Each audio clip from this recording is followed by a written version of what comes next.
السلام عليكم ورحمة الله وبركاته.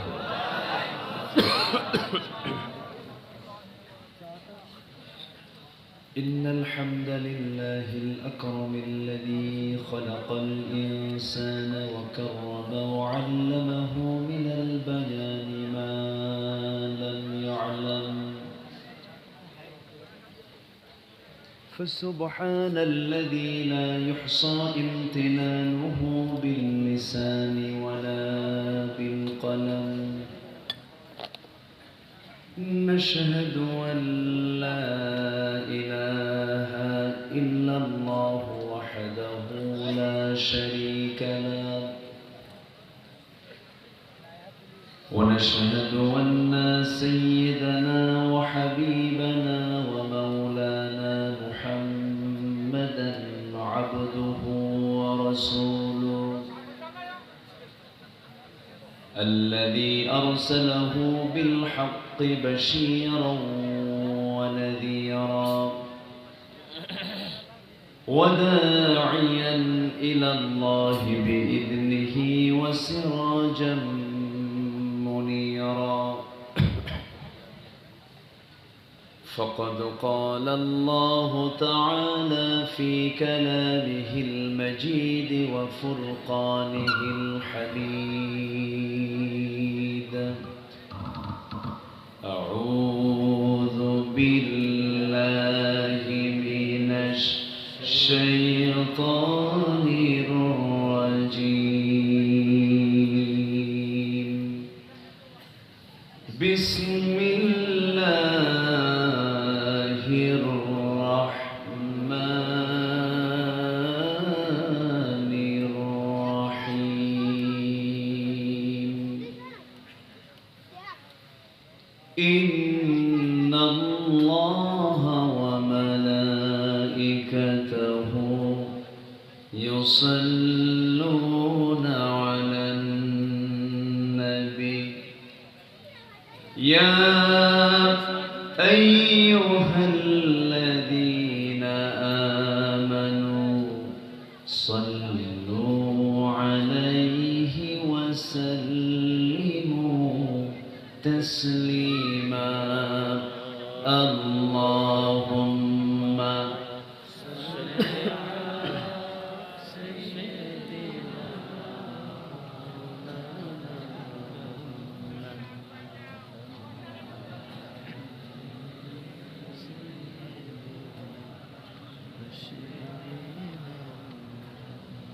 একটু মহব্বত দিয়ে নবীর প্রেমে মাতোয়ারা হয়ে জবান খুলে আওয়াজ দিয়ে সবাই বলুন আল্লাহুম্মা সাল্লি আলা সাইয়্যিদিনা মাওলানা মুহাম্মাদ ওয়া আলা আলি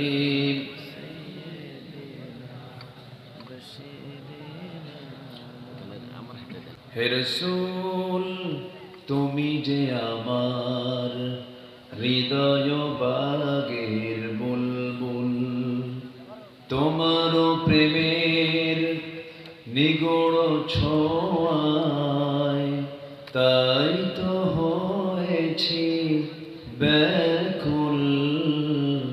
হৃদয় বাগে বুলবুল। সবাই বলুন বালাগাল উলা বিকামালিহি كشف الدجى بجماله حسنت جميع خصاله سلوا سراج الملة تمهي فخر دو عالم دلبار مولاه شريف الأنبياء نسخا كل أديان دخره بلغ العلا كشف الدجى بجماله حسنت جميع خصاله صلوا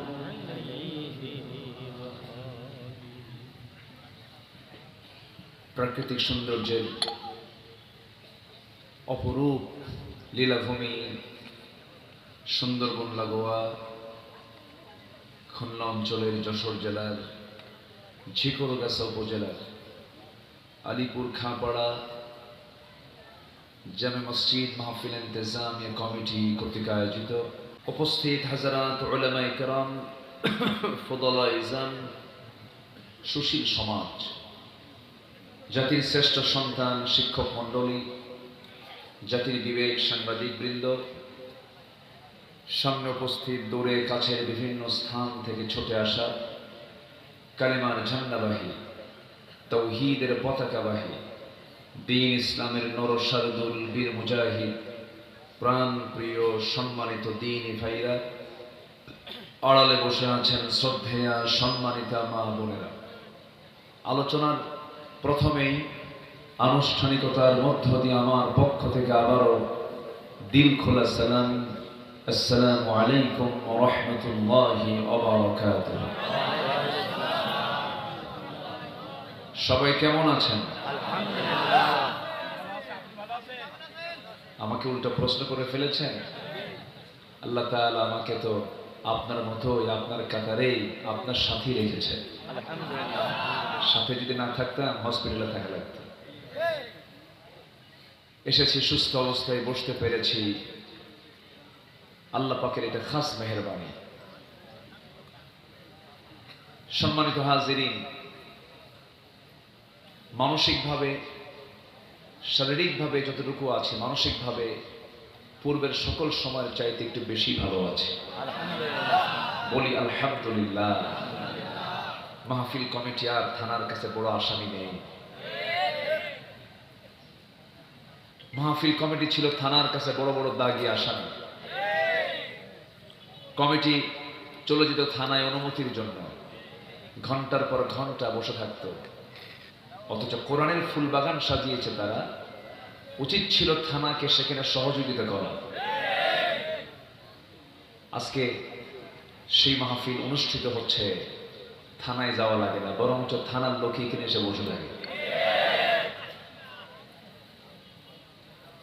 এমন সুন্দর অনুকূল একটি পরিবেশ যে মহান আল্লাহ সুবহানাহু ওয়া তাআলা আমাকে আপনাকে করে দিলেন, সেই রব্বুল ইজ্জাহ ওয়াল জালালের দরবারে শুকর আদায় করি।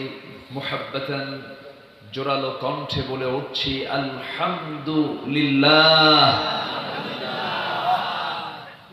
চিৎকার মেরে বলছি আল্লাহুম্মা আইন্নি আলা যিকরিকা ওয়া শুকরিকা ওয়া হুসনি ইবাদাতিকা। আমরা আল্লাহ তাআলার শুকর আদায় করে নিলাম। ফ্যানের আওয়াজ পাচ্ছেন, কোন আওয়াজ শুনলে আমার ভাল লাগে না, একটু বন্ধ করে দেন। সম্মানিত হাজিরিন,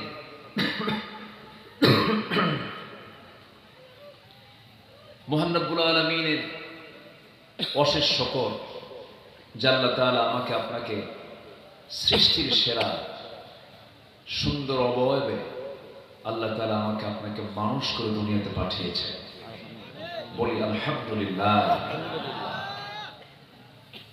এটা যে কত বড় মেহেরবানি। পৃথিবীর সকল মখলুক বান্দার খাদেম, বান্দার খেদমতের জন্য আল্লাহ তাআলা সকল মখলুক তিনি সৃষ্টি করেছেন। এটা ছোটখাটো কোনো কথা নয়। যত প্রাণী দেখা যায়, যত সৃষ্টি দেখা যায়, সব মানুষের খাদেম। সুবহানাল্লাহ, বিশাল ব্যাপার। আর মানুষকে আল্লাহ তাআলা বানিয়েছেন মহান রবের দাসত্বকে মেনে নেবার জন্য, তার হুকুমকে মেনে নেবার জন্য। কেমন করে মানব চলব তার একটা নীতিমালা আল্লাহ তাআলা পৃথিবীর প্রথম মানুষের মধ্য দিয়ে আল্লাহ শুরু করেছেন। পৃথিবীর প্রথম মানুষ, তিনি ছিলেন প্রথম একজন বিজ্ঞানী। পৃথিবীর প্রথম মানুষ ছিলেন অনেক জান্নাওয়ালা মানুষ। ওয়াল্লামা আদম আল আসমাআ কুল্লাহা। আল্লাহ তাআলা আদম আলাইহিস সালামকে পৃথিবীর সকল কিছুর নামের সাথে পরিচয় করে দিয়েছে। এরকম মানুষ পৃথিবীতে আর দ্বিতীয়টা পাওয়া যাবে? এত বড় জ্ঞানী তিনি ছিলেন। তাহলে আমাদের পিতা শুধু জ্ঞানী না মহাজ্ঞানী? সেই মহাজ্ঞানী পিতার সন্তান হলাম আমরা। আমরা সেই মানুষ যারা জান্নাত থেকে খাবার খেয়ে এসেছে দুনিয়াতে, আবার জান্নাতে গিয়ে ফিরে আবার জান্নাতের খাবার খাওয়া শুরু করব। কেউ তো ইনশাআল্লাহ বললেন? চিন্তায় পড়ে গেছেন? জোরে বলি ইনশাআল্লাহ। জি, এই পাশের কিছু ভাইয়ের ক্যামেরার জন্য দেখতে একটু অসুবিধা হচ্ছে। অসুবিধা হচ্ছে? কষ্ট হয়? একটু কষ্ট হয়, কি করবেন এখন? আপনি শুনছেন হাজার হাজার মানুষ, কিন্তু এই ক্যামেরাগুলো আগামীকালকের মধ্যে শোনায় দেবে কোটি মানুষের চোখের সামনে, এই রেকর্ডগুলো তারা পৌঁছায় দেবে। তো সবই তো ঠিক, কিন্তু এরপর ধমকান। ধমকান কেন? ওরা কষ্ট করে আসে, রেকর্ড করে, ধমক দিলে তারা মরে যাবে। দু একজনের একটু কষ্ট হচ্ছে, হোক না। প্রযুক্তিকে মোকাবেলা করার জন্য সুস্থ প্রযুক্তি দিয়ে, সুস্থ বিনোদন দিয়ে অসুস্থ বিনোদনগুলোকে প্রতিহত করতে হবে। এটার বিকল্প নেই। মানুষ গান শুনবে, সিনেমা দেখবে, নাটক দেখবে। এটাকে বন্ধ করতে হলে সুস্থ কিছু দিয়ে ওগুলোকে বন্ধ করতে হবে। সম্মানিত ভাইয়েরা, আসুন আমরা ধীরে ধীরে মূল আলোচনার দিকে চলে যাচ্ছি। অনেক রাত হয়েছে, একটু উঠতে দেরি হয়ে গেছে আমার। আমি যতক্ষণ আলোচনা করব আমাকে সময় দেবেন তো নাকি? সবাই সময় দিতে রাজি আছি? জোরে বলি ইনশাআল্লাহ। আর আমার স্নেহধন্য রবিউল ইসলামের পরে আলোচনা করা কিন্তু সহজ না। খুব ভালো কথা বলে, খুব সুন্দর ভালো আলোচনা রাখেন এবং তেজোদ্দীপ্ত, কোনো থামাথামি নাই, বিরামহীন, চরম গরম বক্তৃতা। খুব ভালো, দরকার আছে।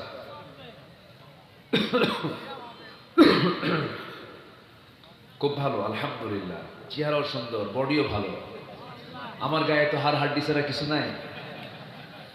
আল্লাহ তুমি রবিউলকে দ্বীনের প্রকৃত দায়ী হিসাবে গোটা পৃথিবীতে কবুল করে নাও।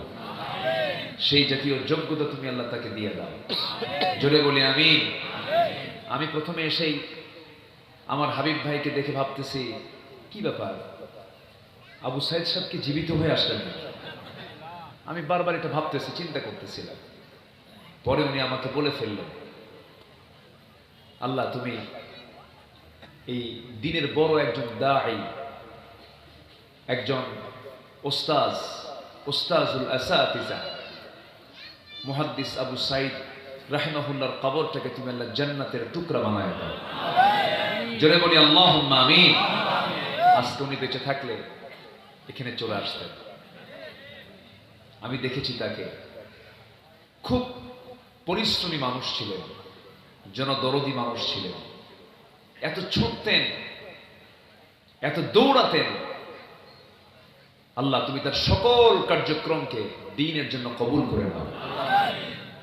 সম্মানিত ভাই, আমরা কোরআন শুনতে এসেছি, আমরা কারো ব্যক্তির কথা শুনতে আসেনি। কোরআন তো সেই কিতাব যা আমার আপনার জীবনের সকল কিছুর প্রশ্নের জবাব দিতে প্রস্তুত। জোরে বলি সুবহানাল্লাহ। আপনি যা বলবেন কোরআন তাই জবাব দিয়ে দেবে। যত জিজ্ঞাসা আপনার আছে, সকল জিজ্ঞাসা করতে করতে শেষ হয়ে যাবে, কোরআন থেকে জবাব ফুরাবে না। এমন একটি কিতাব এটা। জোরে বলি সুবহানাল্লাহ।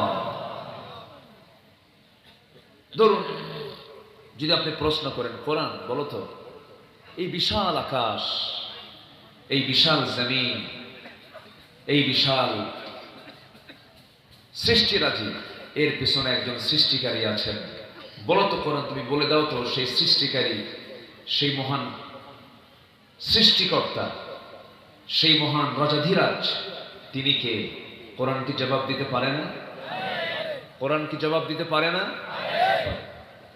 আল্লাহ রাব্বুল আলামিন বলেন, আল্লাহু খালিকু কুল্লি শাইইন ওয়া হুয়া আলা কুল্লি শাইইন কাদির। জোরে বলুন আল্লাহু আকবার। এই যে আমরা বসে আছি, যদি বলেন কোরআন তুমি বলে দাও আমাকে সৃষ্টি করলেন কে, কোরআন বলে দিচ্ছে ওয়ামা الذي خلق الموت والحياة ليبلوكم أيكم أحسن عملا وهو العزيز الغفور। جربنا الله أكبر। মানুষকে কেন সৃষ্টি করা হয়েছে? কোরআন জবাব দিচ্ছে ওয়ামা খালাকতুল জিন্না ওয়াল ইনসা ইল্লা লিয়াবুদুন। জোরে বলুন আল্লাহু আকবার। যদি আপনি বলেন কোরআন বলো তো তোমার কিতাব কে ফলো করবে, তোমার কিতাব তোমার এই কথাগুলো, তুমি যে কালাম হয়ে দুনিয়াতে এসেছো তোমাকে শুনবে কারা, তোমার নসিহত গুলো কারা ফলো করবে? কোরআন সুন্দর করে বলছে সায়াযাক্কারু মান ইয়াখশা ওয়া ইয়াতাজান্নাবুহাল আশকাল্লাযী ইয়াসলান নারাল কুবরা সুম্মা লা ইয়ামুতু ফিহা ওয়া লা ইয়াহইয়া قد أفلح من تزكى। জোরে বলুন আল্লাহু আকবার। কোরআন তো তারাই ফলো করবে যারা আল্লাহর জিকির করে, আল্লাহকে যারা স্মরণ করে। আবার যদি বলা হয় তোমাকে ভয় করে চললে কি প্রতিদান পাওয়া যাবে, কোরআন জবাব দিচ্ছে লাকিনিল্লাযীনা ইত্তাকাউ রাব্বাহুম لهم جنات تجري من تحتها الأنهار خالدين فيها نزلا من عند الله وما عند الله خير للأبرار। জোরে বলুন আল্লাহু আকবার। আল্লাহকে ভয় করে চললে পরে তার জন্য পার্মানেন্ট এন্ট্রিস, তার জন্য স্থায়ী একটা ঠিকানা হয়ে যাবে, সেটা হলো জান্নাত। জান্নাত সে পেয়ে যাবে। আল্লাহর ভয়ের ফলাফল হলো বান্দার জন্য জান্নাত। তবে হ্যাঁ, এই দুনিয়াতে চলতে গেলে আপনি কোরআনকে যদি বলুন কোরআন বলো তো এই দুনিয়াতে ঈমান নিয়ে চলতে গেলে কি কি বিপদ আসতে পারে, কোরআন সে জবাব মনে হয় দেয় না? আসতে বলেন জবাব দিয়েছে কিনা বলেন? জবাব দিয়েছে। 5টা বিপদ আসবে। কয়টা বিপদ বলেন? 5টা। আল্লাহ রাব্বুল আলামিন বলেন وَلَنَبْلُوَنَّكُمْ بِشَيْءٍ مِّنَ الْخَوْفِ وَالْجُوعِ وَنَقْصٍ مِّنَ الْأَمْوَالِ وَالْأَنفُسِ وَالثَّمَرَاتِ وَبَشِّرِ الصَّابِرِينَ। জোরে বলুন আল্লাহু আকবার। তোমাদেরকে পরীক্ষা করা হবে। 1 নম্বর হলো ভয়ের দ্বারা, নাম্বার 2 হলো ক্ষুধার দ্বারা, নাম্বার 3 হলো সম্পদের ক্ষয়ক্ষতির দ্বারা, নাম্বার 4 হলো জীবনের দ্বারা, নাম্বার 5 হলো শস্যদের ক্ষয়ক্ষতির দ্বারা। এই পরীক্ষাগুলো নেবেন যিনি বান্দাকে জানিয়ে দিয়েছেন তিনি আমার কে। এই 5টি পরীক্ষা আল্লাহ অবশ্যই করবেন যাদের ঈমান আছে। এত পোকা কেন বুঝলাম? প্রচুর পোকা না? এ পর্যন্ত 2-3টা পোকা কিন্তু খাইছি আমি। কি করবেন? উপায় তো নাই। হা করলেই ঢুকে পড়ে কোন দিক দিয়া বোঝা তো যায় না। আচ্ছা, এখন এই যে পরীক্ষাগুলো আল্লাহ পাক করবেন, অবশ্যই তিনি পরীক্ষা করবেন। পরীক্ষা কি করেন নাই 16 বছর? আসতে কয় এই 16 বছর কি পরীক্ষা হয়নি? এই যে ভাইজানের আব্বা ঘুমাতে পারেননি নিজের বিছানায়, কত রাত তাকে পালিয়ে বেড়াতে হয়েছে। আমরা কোরআনের কথা বলি, আমরা আসামি ছিলাম। ওই যে কালামানিক, হেবাটা আমার নামে লিস্ট করেছিল, 116 জন আলেমের তালিকার মধ্যে আমার নামটা ঢুকাইছিল। কেন? আমরা নাকি রাষ্ট্রদ্রোহী, নাশকতা সৃষ্টিকারী, আমরা নাকি দেশদ্রোহী, আমরা নাকি মৌলবাদী, কট্টরপন্থী। এরকম করে করে বিভিন্ন নাটক সাজিয়ে বছরের পরে বছর, মাসের পরে মাস নিরীহ নিরপরাধ মানুষগুলোকে জেলখানায় ধুকে ধুকে তারা মেরেছে। ঠিক কিনা বলেন? মেরেছে। সম্মানিত বন্ধুগণ, আল্লাহ ধরেন না, আবার ধরে ফেললে ছাড়েন না। সে কালামানিক এখন কোথায় জানেন না? চেয়েছিল একটু মামাবাড়ি দিল্লি যাবে, কিন্তু হয়নি। সিলেটবাসীকে ধন্যবাদ, তাকে ধরেছে এবং বিসি শুদ্ধ আউট করে দিচ্ছে। ভালো, খুব বাড়াবাড়ি করেছিল। সম্মানিত ভাইয়েরা, দেশের একজন টপ ধনী লজ্জায় মাথা নিচু হয়ে যায়। বেক্সিমকো গ্রুপের মালিক, এত সম্পদের পাহাড়, কই কোনো কাজে আসলো না তো। মাথার টুপি খুলে ফেললো, সাদা চুল কালো বানালো, দাড়িটাও কাটলো, পরনের জামাটা চেঞ্জ করে গেঞ্জি পরলো, পাজামা খুলে লুঙ্গি বানালো, বাঁচার জন্য নৌকায় চললো। কিন্তু শেষেও কাজ হলো না। বন্ধু একখান নিয়ে পালাতে চেয়েছিল, সেই বন্ধুকে ধরে ফেলছে কোস্টগার্ড। বন্ধুকে ধরে নিয়ে যায়, বন্ধু আইনমন্ত্রী বলছে আমাকে একা নিয়ে যান কেন? আমি কি একা আসছি এখানে? দুজন আসছি, দুজন কি নিয়ে যান? কারেকজন কই কই যে বসে আছে, কে চিনি না, তোটা মানে তরকারি বিক্রেতা। বোঝেন নাই? আল্লাহ কিরকম করে সব দেখায় দেয়, কেউ চেনে নাই। বন্ধু আইনমন্ত্রী বলছে চিনতেছ না? না তো, দেখো ভালো করে দেখো, ওটাই দরবেশ। এখান থেকে একটা শিক্ষা আছে, জালিম জালিমকেও ছাড়ে না, কিন্তু ইমানদার ইমানদারের জীবন রক্ষার জন্য জীবন দিয়ে দেয়। সম্মানিত ভাইয়েরা, শিক্ষা নিতে হবে, শিক্ষা নিতে হবে। যদি শিক্ষা না নিই বড় বিপদ হয়ে যাবে। ওরা শিক্ষা নেয়নি তো, ওরা ভেবেছিল আমাদেরকে ধরবে কে? ফেরাউনকে ধরেছেন কে? ফেরাউনকে ধরেছেন কে? নমরুদকে ধরেছেন কে? হামান সাদ্দাতকে যুগে যুগে ধরেছেন কে? সে আল্লাহ আছেন না নাই? আসতে বলবেন না, আছেন না নাই? সে আল্লাহই তাদেরকে ধরেছেন।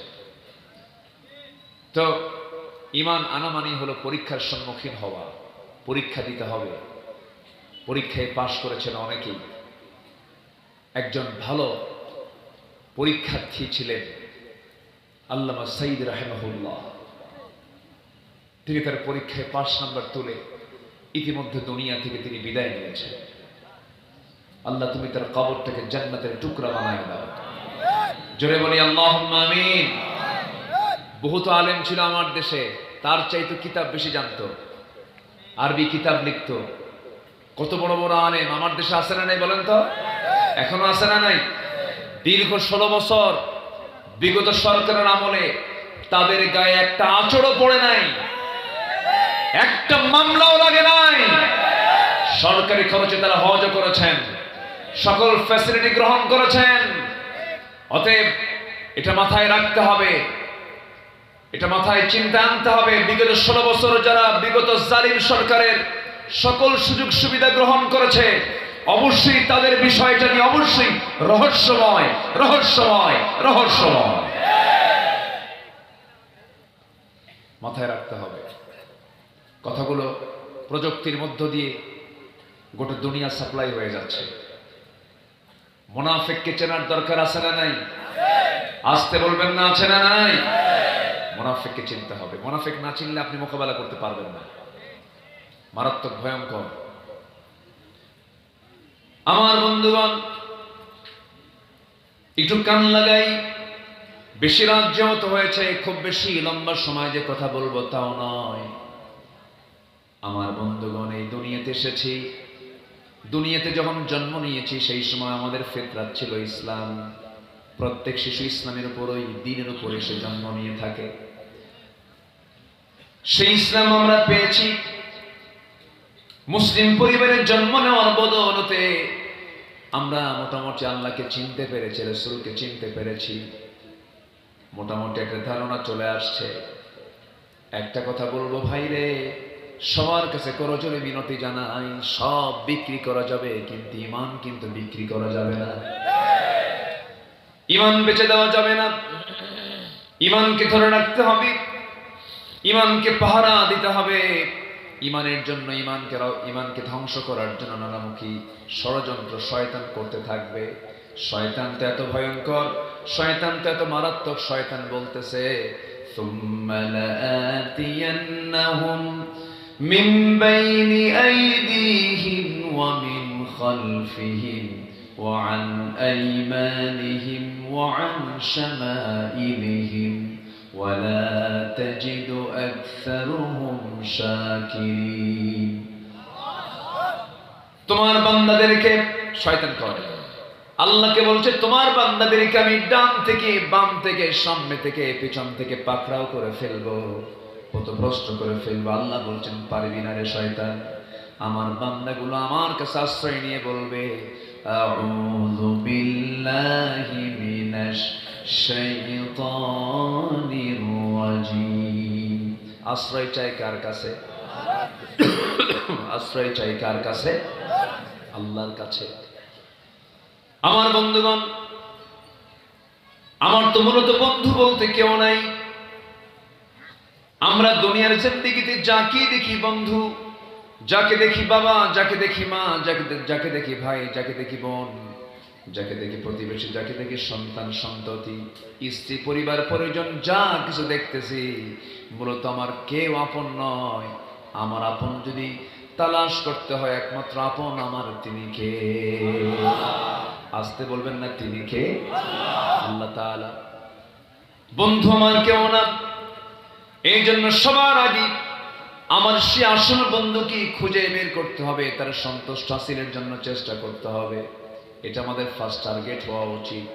কিন্তু আল্লাহ তাআলা যদি কোনো বান্দার প্রতি লানত দিয়ে দেন, কোনো বান্দার প্রতি যদি অভিসম্পাদ দিয়ে দেন, তার জন্য বিপদ না নিরাপদ? নিরাপদ না বিপদ? বিপদ। আল্লাহ মোটামুটি 10 শ্রেণীর উপরে তার লানত বর্ষণ করেছেন, তার অভিসম্পদ বর্ষণ করেছেন। আমরা যদি অভিসম্পদ বর্ষণ থেকে বাঁচতে পারি, রহমত পেয়ে যাব। আর রহমত যদি পেয়ে যাই, জান্নাত পেয়ে যাব। তাহলে আসুন আমরা 10টা শ্রেণী যাদেরকে আল্লাহ লানত দিয়েছেন তারা কারা কারা, ওদের মধ্যে আমরা পড়লে পরে আমরা একটা তওবা করে ফিরায় নেব। জোরে বলি ইনশাআল্লাহ। আর জোরে বলি ইনশাআল্লাহ। আল্লাহর লানত প্রাপ্ত বান্দা কত শ্রেণী বলেন? কত শ্রেণী? 10 শ্রেণী। হঠাৎ করে এই সিজনাল মানে এই কি বলে আবহাওয়াগত কারণে হঠাৎ করে ঠান্ডা গরম, আশ্বিন কার্তিক অগ্রহায়ণ, ঠান্ডা গরম, আপ ডাউন, আবহাওয়া আগের চাইতে একটু ভিন্নতা এসেছে। তো এই জন্য হঠাৎ করে বুকে একটু কফ জমছে, কষ্ট পাচ্ছি। আবার না আসলো বিপদ। আবার হুজুরদের যে অসুখ হয় জনগণ বিশ্বাসী করে, হুজুরদের উপর অসুখ হয়, এটা মনে করে। তো যাই হোক, আমি খুবই খুশি। এই মাহফিলটার দাওয়াত নিয়েছে আজ থেকে আরো 2-3 বছর আগে, আসতে পারি নাই। মাহফিল বন্ধ করে দেওয়া হয়েছিল, অনুমতি দেয় না, কত ঝামেলা করেছে। সম্মানিত ভাইরা, আজকে তারা কোথায়? খুঁজে পাওয়া যাচ্ছে না। পোস্টারে তাদের একটা নেতার নাম না থাকলে পোস্টারকে চেঞ্জ করাতো ওরা।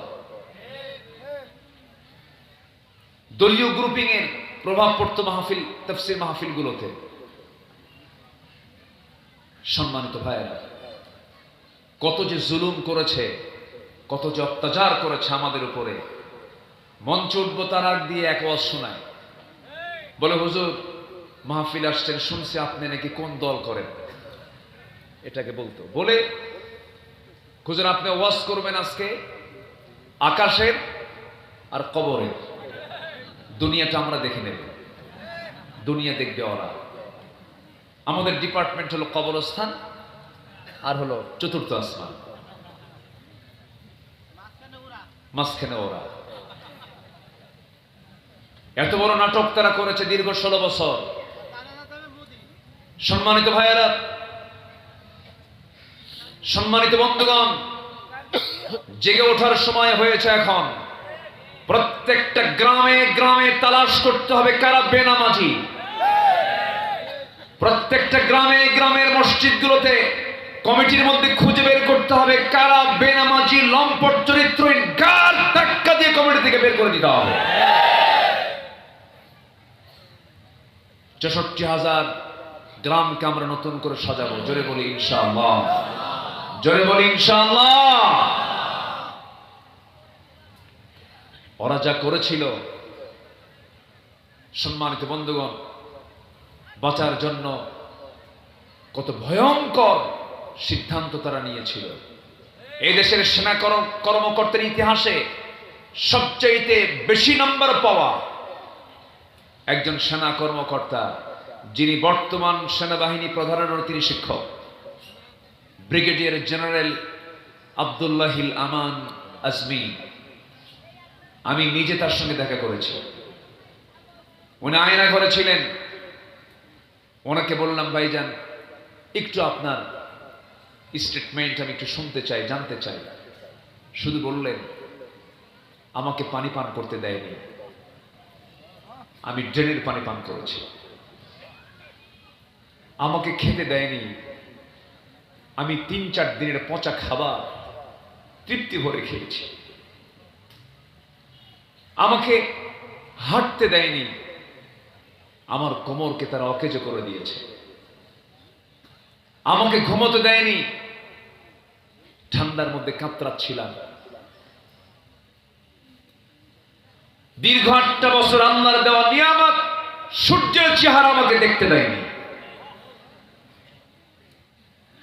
ব্যারিস্টার আরমান এদেশের ইসলামী আন্দোলনের অন্যতম পুরোধা শহীদ মীর কাসেম আলী রাহিমাহুল্লাহ সুযোগ্য সন্তান।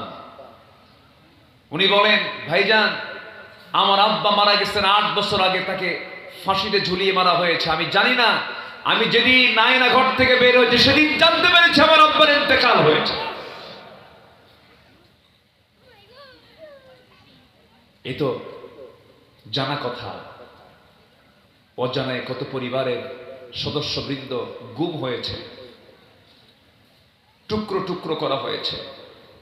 এই ঝিনাইদহ, যশোরিত ঝিনাইদহে কতগুলো ভাইকে আমাদের শহীদ করে দেওয়া হয়েছে। মেরে ফেলার পর তার চোখ উপড়ে ফেলা হয়েছে, মরা লাশ, সেই মরা লাশ থেকে চোখটা তারা উপড়ে ফেলেছে।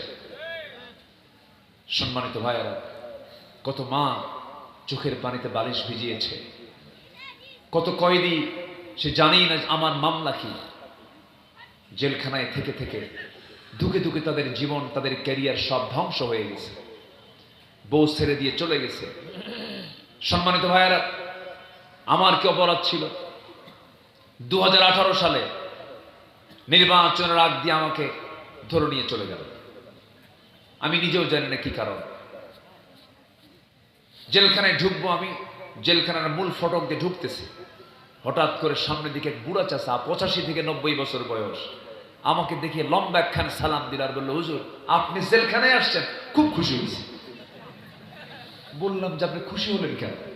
কেউ ওয়াজ শুনি দূর থেকে, মুসাফা করার সুযোগ পাই না, এত কাছে আসবেন, এর চাইতে আনন্দের কিছু আছে নাকি? উনি ওনার দিকটা বুঝেছেন। সম্মানিত ভাইয়েরা, সম্মানিত বন্ধুগণ, এই যে লোমহর্ষক আচরণগুলো তারা উপহার দিয়েছে, এই চোখের পানিগুলো আল্লাহ পাক ব্যর্থ করে দেননি।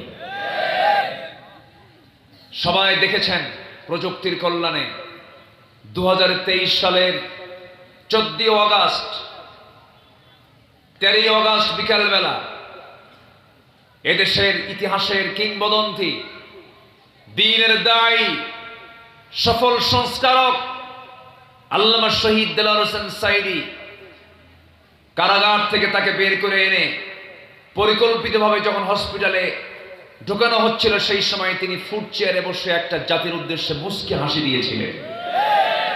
সেই মুচকি হাসির ফলাফল হলো 5 আগস্টের পরবর্তী বিজয়। সম্মানিত ভাইয়েরা, সম্মানিত বন্ধুগণ,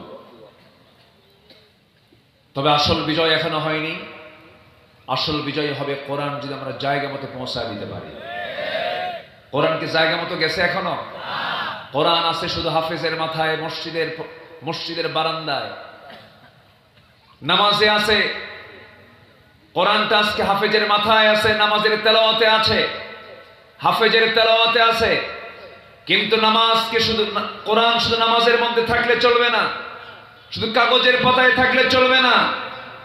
সমাজের পাতায় পাতায়, প্রশাসনে, প্রত্যেকটি জায়গায় কোরআন দিয়ে সমাজ চলুক। সবাইকে চান না আপনারা? কারা কারা চান? হাত উঁচু করে দেখেন মুসলমান।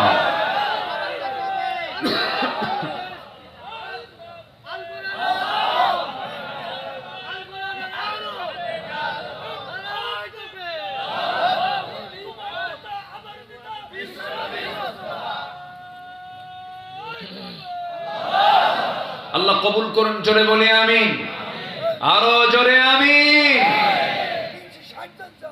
আর আর আমাদেরকে বলবে না মৌলবাদী, কেউ নাই বলা। আর বলবে না রাজাকার, কারণ রাজাকার শব্দ এখন ব্র্যান্ড হয়ে গিয়েছে, ঠিক কি না? ওরা রাজাকার বলে গালি দিত। যারা বলেছিল আমাদেরকে পাকিস্তানের রাজাকার, আমরা কেউ পাকিস্তান যাইনি। ভারতীয় রাজাকাররা সব ভারতে গিয়ে বসে আছে। কষ্ট পাচ্ছেন নাকি? কষ্ট পেলেও কিচ্ছু করার নেই। আলেমরা নাকি পালায়। কোথায় আলেমরা পালালো? একটা আলেম পালায় নাই আমার দেশে, কেউ পালায়নি। আপনি কি দল করলেন? আপনার ধুইয়া আপনার নেতা চলে গেছে।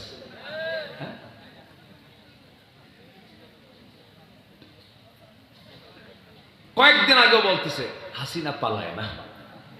বলছে না, বলছে না, বলছে না, বলছে না। আস্তে কি বলছে কিনা বলেন, বলছে কিনা? মাত্র 45 মিনিট টাইম পেয়েছিল। দুপুরবেলা খাবারটাও জোটে নাই, রান্না বান্নাও কমপ্লিট, খাবারটাও খেতে পারেন নাই তিনি। তার রান্না করা, তার জন্য বরাদ্দ রান্না করা মুরগির রান, সারা মাস ধরে আন্দোলন করা ছাত্র বৈষম্যের আন্দোলনকারীরা, বৈষম্য বিরোধী আন্দোলনকারীরা সবগুলো যায় ওই রানগুলো খাইছে। খুব কষ্ট করেছে তারা। সম্মানিত ভাইয়েরা, আসল বিজয় এখনো সামনে পড়ে আছে না নাই বলেন? আসতে বলবেন না, আছে না নাই? কোরআনকে আমরা জায়গা মতো পৌঁছায় দেব আল্লাহর সাহায্য নিয়ে। জোরে বলে ইনশাআল্লাহ। এই জমিনে কোরআনের রাজ কায়েম হবে। জোরে বলে ইনশাআল্লাহ, আরো জোরে বলে ইনশাআল্লাহ। তাছাড়া এত বড় শহীদের লম্বা কাতার হতো না। অনেক শহীদের কাতার এদেশে অনেক লম্বা হয়েছে, বলি আলহামদুলিল্লাহ। আমার বন্ধুগণ, একটু কান লাগাবেন, মনোযোগ দিয়ে সবাই কথাগুলো শুনবেন। আল্লাহ রাব্বুল আলামিন 10 শ্রেণীর উপরে লানত বর্ষণ করেন। এর মধ্যে 1 নাম্বার হলো যারা জমিনে বিপর্যয় সৃষ্টি করে, জমিনে যারা ফিতনা সৃষ্টি করে। জমিনে ফিতনা সৃষ্টি করা, বিপর্যয় সৃষ্টি করার মতো লোক আমার দেশে এখনো আছে না নাই? আসতে বলবেন না, আছে না নাই? আচ্ছা, জমিনে যারা ফিতনা সৃষ্টি করবে আল্লাহ তাদের ব্যাপারে লানতের ঘোষণা দিয়ে দিয়েছেন। আমার বন্ধুগণ, আল্লাহ রাব্বুল আলামিন সুন্দর করে বলেছেন, ফাহাল আসাইতুম ইন তাওয়াল্লাইতুম আন তুফসিদু ফিল আরদি ওয়া তুকাত্তিউ আরহামাকুম উলাইকাল্লাযীনা লা'আনাহুমুল্লাহ فأصمهم وأعمى أبصارهم জোরে বলুন আল্লাহু আকবার। সূরা মুহাম্মদ আয়াত নম্বর 22-23 আল্লাহ রাব্বুল আলামিন বলেন, এই জমিনে যারা বিপর্যয় সৃষ্টি করবে তাদের প্রতি আমার লানত। এবং সাথে আরেকটা অপরাধ আল্লাহ পাক যোগ করেছেন, যারা আত্মীয়তার সম্পর্ক যারা নষ্ট করবে, আত্মীয়তার সম্পর্ক নষ্ট করে ধর্মের বোন বানায়, ধর্মের ভাই বানায়, ধর্মের মা বানায়, বাপ বানায়। এগুলো আছে কিনা এলাকায় জানি না, কথা বলবো, কোনো সমস্যা নাই তো? জোরে বলি ইনশাআল্লাহ। ধর্মের বোন বলতে কিছু ইসলামে নেই, ধর্মের ভাই বলতে কোনো ইসলামে কিছু নেই। ধর্মের বোন বা মাঝে মাঝে বউ হয়ে যায়, হয় না? বউ হয়ে যায়, তাহলে এটা বোন কেমনে হলো? বোন তো বোনই, সারা জীবন বোন হয়ে থেকে যাবে, সে কখনো বইয়ের মর্যাদা পাবে না, কারণ সে হচ্ছে মাহরাম। নিজের বোনের কোনো খবর নাই, নিজের ভাইয়ের কোনো খবর নাই, দূর সম্পর্কের কেউ না তাকে ধর্মের ভাই বানায়া তাকে কাছে টানতেছে, না না, সে আপনার মুসলিম দ্বীনি ভাই হবে, কোনো সমস্যা নাই। কিন্তু রক্তের বন্ধন যারা ছিন্ন করবে, লা ইয়াদখুলুল জান্নাতা কাতিউর রহিম, আত্মীয়তার সম্পর্ক ছিন্নকারী কখনো জান্নাতে ঢুকতে পারবে না। জোরে বলি নাউযুবিল্লাহ। এই ব্যাধি কি সমাজে আছে? আছে না? তাহলে কি না বলেই ভালো নাকি? বলার দরকার আছে না? আমার বন্ধুগণ, বোনের সাথে ইচ্ছা করে সম্পর্ক নষ্ট করে ফেলে ভাই। এই জন্য নষ্ট করে, কারণ বোন যদি সম্পত্তি নিয়ে চলে যায় তাহলে আমার আবাদ কমে যাবে। বোনের সঙ্গে ইচ্ছা করে সম্পর্ক রাখে না, রূঢ় আচরণ করে। বাপ মরে গেছে এক যুগ, বোনের জায়গার উপরে ধান লাগায়, সেই ধান আবাদ করে খায়, ওই টাকা দিয়ে হজে যায়। এমন ভাই বুঝি যশোর জেলায় নাই? আপনি কেন তা করবেন? এটা সূরা নিসা পড়বেন, সূরা নিসার 6 থেকে 12 নম্বর আয়াত পর্যন্ত আল্লাহ রাব্বুল আলামিন মিরাসের উপরে বিস্তারিত কথা বলে দিয়েছেন। যেদিন বাপ মারা যাবে সেই দিন মেয়ে যেমন সম্পদের মালিক হবে, ছেলেও তেমন সম্পদের মালিক হবে। ছেলে পাবে 2 বিঘা, মেয়ে পাবে 1 বিঘা। এটা নির্দিষ্ট করে দিয়েছেন তিনি আমাকে, লিযযাকারি মিসলু হাযযিল উনসায়াইন, লিযযাকারি মিসলু হাযযিল উনসায়াইন। ছেলে যা পাবে মেয়ে তার অর্ধেক পাবে। কিন্তু তা না দিয়া ভাই করে কি মাঝে মাঝে কৌশল করে বোনকে মাঝে মাঝে দাওয়াত দিয়ে নিয়ে চলে আসে, দাওয়াত দিয়ে নিয়ে চলে এসে জামতলার মিষ্টি খাওয়ায়। আছে না জামতলার দিকে? আসলে সচেতন থাকার কথা, আপনারা না খাওয়ালেও খবর তো আছে আমার কাছে। আচ্ছা খাওয়ালে, আচ্ছা এমনি মজা করলাম। বোনকে নিয়ে আসার আগে সাদেক আলীর জামতলার মিষ্টি, এরপরে নাটোরের কাঁচাগোল্লা, বগুড়ার দই, এরপরে টাঙ্গাইলের চমচম, কুমিল্লার রসমালাই, যশোরের খই, সবগুলো এক জায়গায় কইরা বোনকে জন্মের মতো খাওয়া দিয়া, পাম্পট্টি দিয়া, বাম পাশে বোনকে বসায় দিয়া কানে কানে বোনকে ডাক দে, বলে বোন আমার একটা কথা বলে, কি? অংশ নিলে কিন্তু ধ্বংস হয়। দেখছেন কি ওয়াজটা দিল? বদমাইশ ভাই, এরকম আছে না নাই?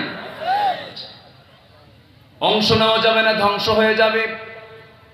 কি মারাত্মক ভুয়া কথা বলে ফেললো! না না, এমনটা করা যাবে না। আল্লাহ তাআলা এই হুকুমগুলো বলে আয়াতের শেষে বলেছেন, তিলকা হুদুদুল্লাহ, এগুলো হলো আমি আল্লাহ আমার সীমানা। অংশ বন্টনে কম বেশি করবা, জাহান্নাম তোমার ঠিকানা হয়ে যাবে। আমার মায়েরা খুব খুশি, হুজুর ভালো করে কম। মায়েরা তো খুশি হওয়ার কথা, আশেপাশে মারা আসছে নাকি মাহফিল? ও মেয়েদের সংখ্যা বেশি, বলি আলহামদুলিল্লাহ। না, মেয়েরা মাহফিলও বেশি, মার্কেটও বেশি। তারা মার্কেটও খুব বেশি, মাশাআল্লাহ, খুব বরকত।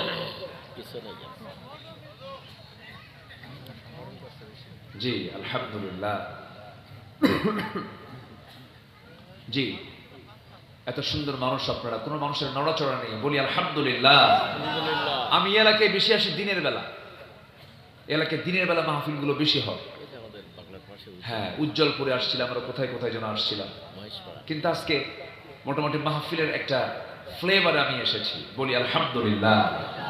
রাতের বেলা একটু শীত শীত ভাব হবে, একটু নিশি নিশি গভীর ভাব হবে। হুজুর ওয়াজ করবে, আমরাও ঘুমাবো, ঠিক আছে, আমার দেশে এই কালচারটা কিন্তু আছে। ময়মনসিং এক মাহফিলে গেছি রাত 8টার দিকে। আমি ভাবছি 9টা থেকে 10টার মধ্যে উঠে যাব। আমাকে বলতেছে, হুজুর ভাত খান, লেপ কম্বল দিচ্ছি, ঘুমা। তো বললাম, ঘুমাবো, উঠবো কখন? গত বছর প্রধান বক্তাকে যে সময় তুলে দিচ্ছে তার 1 ঘন্টা আগে আপনাকে উঠাবো। শোয়া দিল। রাত 3টার দিকে ডাক দিয়ে বলে, হুজুর উঠেন, মাহফিলে যেতে হবে। কয়টায় যাব? 4টায়। তো বললাম, এত রাতে কেন? হুজুর গত বছর প্রধান মেহমান 4:30টায় উঠছে, আপনাকে আধা ঘন্টা এবার আগেই উঠায় দিচ্ছি। বললাম, ওয়াজ করবো কার সামনে? হুজুর ওয়াজ লাগবে না তো, আওয়াজ আওয়াজ হলেই এনাফ, ওয়াজের দরকার নেই। আমার দেশে কত কালচার আছে। তবে হ্যাঁ, মাহফিল বড় জোর আমি মনে করি রাতের মাহফিলগুলো 10টা থেকে সর্বোচ্চ 11টা তো সর্বোচ্চ সময় শেষ হওয়া উচিত। তো আর একটু সময়, যেহেতু আমি দেরিতে উঠেছি, 10টা শ্রেণী আমরা শুনে যাব। লানত হচ্ছে 10 শ্রেণীর উপর। 1 নম্বর হচ্ছে, যারা এই জমিনে যারা ফিতনা ফাসাদ সৃষ্টি করবে তাদের উপর আল্লাহর কি হয়? লানত। আল্লাহ কি হয়? লানত। আমরা কি আল্লাহর লানত চাই না রহমত চাই? রহমত চাই। আমি কি শেষ করে দেব? এই যে উঠতেছে যে,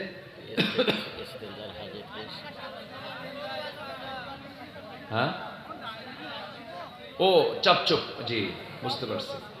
আচ্ছা, একটু বসেন, আর একটু সময় আমি চেয়ে নিচ্ছি, একটু বসেন। তাহলে আমরা আল্লাহর লানতের আওতাভুক্ত কারা? 1 নম্বর জানতে পারলাম, যারা আল্লাহর জমিনে যারা ফিতনা সৃষ্টি করবে, বিপর্যয় সৃষ্টি করবে। নাম্বার 2 হলো, যে সমস্ত বান্দাগুলো সীমা লঙ্ঘন করবে। কি লঙ্ঘন করবে? সীমা লঙ্ঘন করেছিল বনি ইসরাইলরা। আল্লাহ রাব্বুল আলামিন তাদেরকে কত প্রকার গজব দিয়ে শেষ করেছেন। তাদেরকে বিকৃত বানর করে শেষ করে দিয়েছেন। বিভিন্ন আযাব গজব দিয়ে তাদেরকে দুনিয়া থেকে বিতাড়িত করেছেন, দুনিয়া থেকে বিদায় করে দিয়েছেন। কিয়ামত পর্যন্ত ইহুদির বাচ্চারা কোথাও তারা আরামে থাকতে পারবে না। কিয়ামত পর্যন্ত ইহুদিদের জন্য একটা বৈধ বসতি তারা স্থাপন করতে পারবে না। এটা একটা লানত। এটা কি বলেন? লানত। আমার বন্ধুগণ, আল্লাহ রাব্বুল আলামিন বলেন, লুইনাল্লাযীনা কাফারু মিন বানি ইসরাঈল আলা লিসানি দাউদ ওয়া ঈসা ইবনে মারইয়াম যালিকা বিমা আসাউ ওয়া কানু ইয়াতাদুন। জোরে বলুন আল্লাহু আকবার। বনি ইসরাঈলরা কখনো আল্লাহর রহমতে ধন্য হয় নাই, কারণ আল্লাহ তাআলা তাদেরকে এত বরকত, এত রহমত দিয়েছেন, এরপরেও তারা সীমা লঙ্ঘন করেছে। অনেক নবীকে তারা দুনিয়া থেকে বিদায় পর্যন্ত করে দিয়েছে। জাকারিয়া আলাইহিস সালাতু ওয়াস সালামকে করাত দিয়ে চিরে 2 টুকরা করে শহীদ করে দিয়েছে। আমার বন্ধুগণ, ইয়াহইয়া আলাইহিস সালাতু ওয়াস সালামকে জব করে নবীর মাথা রানীর সামনে উপহার দিয়ে দিয়েছে। নবীকে পর্যন্ত তারা ছাড় দেয়নি। আজকেও যদি গোটা পৃথিবীর দিকে আপনি তাকান, গোটা পৃথিবীর মানবতা ধ্বংসের জন্য 1 নাম্বার শয়তান হচ্ছে ইহুদির বাচ্চারা। গোটা দুনিয়া এদের উপর আল্লাহর রহমত না লানত? রহমত না লানত? সম্পদ আছে কিন্তু বাড়ি নাই। সম্পদ আছে কি নাই? বাড়ি নাই, ঘর নাই। কুত্তার বাচ্চা 108-10টা হয়, কিন্তু হাটে ঘাটে গরু ছাগল বেশি দেখা যায় না কুত্তা বেশি দেখা যায়? গরু ছাগল বেশি দেখা যায়। হ্যাঁ, এতগুলো বাচ্চা হয় কুকুরের, শুকুরের, অথচ হাটে হাটে যাবেন, কত গরু, কত বাছুর, কত ষাঁড় আমরা দেখতে পাই, ওটার সংখ্যাই বেশি। 4000 বছর আগে ইহুদিদের জনসংখ্যা ছিল হলো 40 লক্ষ। কত? মুসা আলাইহিস সালামের সময় 40 লাখ ইহুদি ছিল সেই সময়। আজকে তাদের সংখ্যা কত হওয়ার কথা? সেই সংখ্যা আজকে কোটিও হয় নাই, 1 কোটিও হয় না। মানে কুত্তার বাচ্চা হয় মেলাগুলো, কিন্তু বেঁচে থাকে না। যেরকম হয় সেরকমই মরে। হ্যাঁ, এই তো সুন্দর জবাব দিয়েছে। দ্বিতীয় বিশ্বযুদ্ধে এডলফ হিটলার, সেকেন্ড ওয়ার্ল্ড ওয়ারে এডলফ হিটলার সে নিজে একা গ্যাস চেম্বারে তুলে এট এ টাইম একদিনে ৬০ লাখ ইহুদিকে তুলে মারছে, একদিনে মারছে। কেন জানেন? এডলফ হিটলার যদিও সে খ্রিস্টান, কিন্তু সে ইহুদি বিদ্বেষী ছিল, কারণ ইহুদিরা হলো চরম বেঈমান, এরা মানে চরম বড় মুনাফিক। এরা এদের মুখে যা মুখে বলবে ওরা কাজে তা করবে না। এই চরিত্র হচ্ছে ইহুদিদের চরিত্র।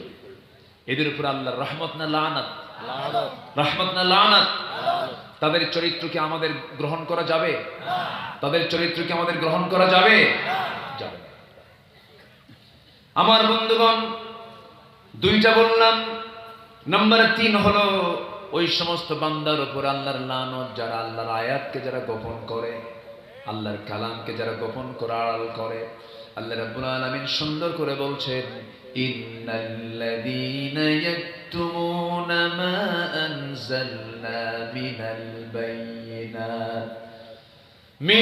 বায়্যিনাতি ওয়াল হুদা মিন বা'দি মা বায়্যানাহু লিন-নাসি ফিল কিতাব উলাইকা ইয়ালআনুহুমুল্লাহ ওয়া ইয়ালআনুহুমুল লাঈনুন।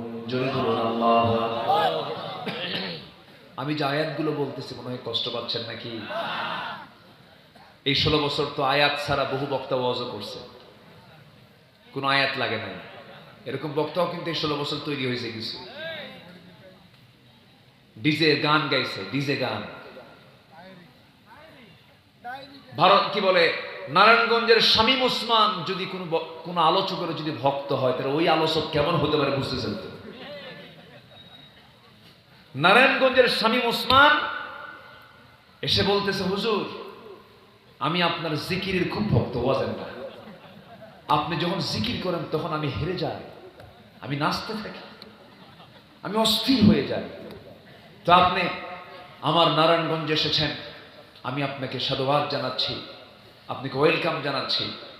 আপনি সুন্দর করে জিকির করা এখন শুরু করবেন, ওই জিকিরের তালে তালে আমি নাচিতে নাচিতে আমার বাড়ি পর্যন্ত চলিয়ে যাই। কি কথা কি বুঝতেছেন? এই বদমাইশগুলো বড় বড় আলেমদের বিরুদ্ধে কথা বলেছে। আল্লামা সৈয়দ কামালউদ্দিন জাফরির মতো একজন বর্ষিয়ান বিশ্বনন্দিত আলেমে দ্বীনকে নিয়ে বাজে কথা বলেছে এই বেয়াদব। এদের ব্যাপারে সজাগ থাকতে হবে, শ্রোতাকে সতর্ক থাকতে হবে। যখন আলোচনা শুনতে আসবেন, আলোচক তার আলোচনার মধ্যে কয়টা আয়াত কয় আর কয়টা হাদিস কয়, এটা গুনবেন একটা একটা করে। যে আজকে তাফসীর শুনতে গেলাম, কিন্তু তাফসীরের জন্য যে আয়াত দরকার সে আয়াত কয়টা বলেছে। আপনি সচেতন হলে বক্তাও সচেতন হয়ে যাবে, ঠিক কিনা বলেন? আয়াত থাকতে হবে। আল্লাহ তাআলা বলছেন, যারা আমার আয়াতকে যারা গোপন করবে আমি আল্লাহ তার উপরে লানত নাজিল করবো। জোরে বলেন নাউযুবিল্লাহ। আয়াত গোপনকারী আছে না নাই? হক কথা কয় না, এরকম আছে না নাই বলেন তো? খালি তেল মারে, খালি তেল মারে। তেল মারা কিছু লোক আছে না নাই? হক কথা বলতে হবে, হক পথে চলতে হবে। নাম্বার 4 হলো, বিনা কারণে যদি কোনো মুমিনদেরকে কেউ হত্যা করে, আল্লাহ রাব্বুল আলামিন বলছেন, ওয়া মাইয়াকতুল মুমিনান মুতাআম্মিদান ফাজাযাউহু জাহান্নাম খালিদান ফিহা ওয়া গাদিবাল্লাহু আলাইহি ওয়া লা'নাহু ওয়া আ'আদ্দা লাহু আযাবান আযীমা। জোরে বলুন আল্লাহু আকবার। যদি কোনো বান্দা কোন ইমানদারকে ইচ্ছাকৃতভাবে হত্যা করে ফেলে, তার ঠিকানা হয়ে যাবে জাহান্নাম। শুধু জাহান্নাম হবে না, আল্লাহর রাগ তার উপরে বর্ষিত হয়ে যাবে এবং আল্লাহর লানত তার উপরে বর্ষিত হয়ে যাবে এবং তার জন্য বরাদ্দ হয়ে যাবে সীমাহীন আযাবের ব্যবস্থা। জোরে বলুন নাউযুবিল্লাহ। এই 16 বছর কি একটা দুটো হত্যা হয়েছে? একটা দুটো হত্যা হয়েছে?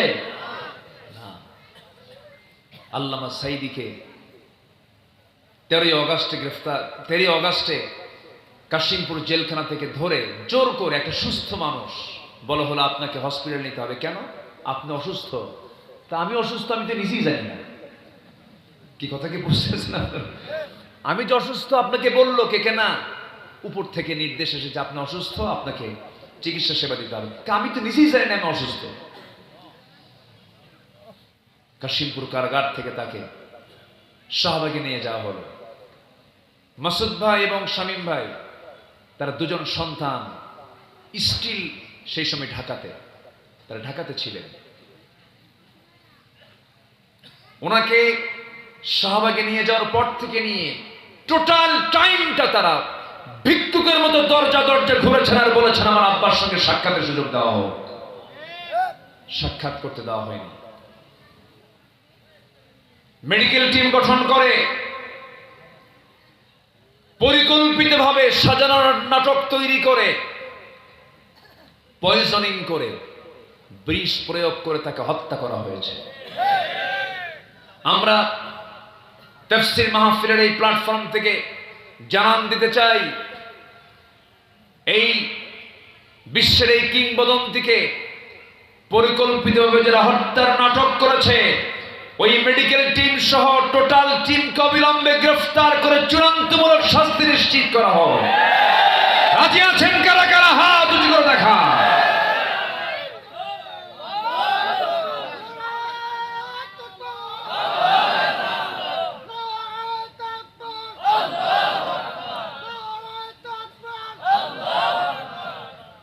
আল্লাহ কবুল করুন, জোরে বলে আমিন।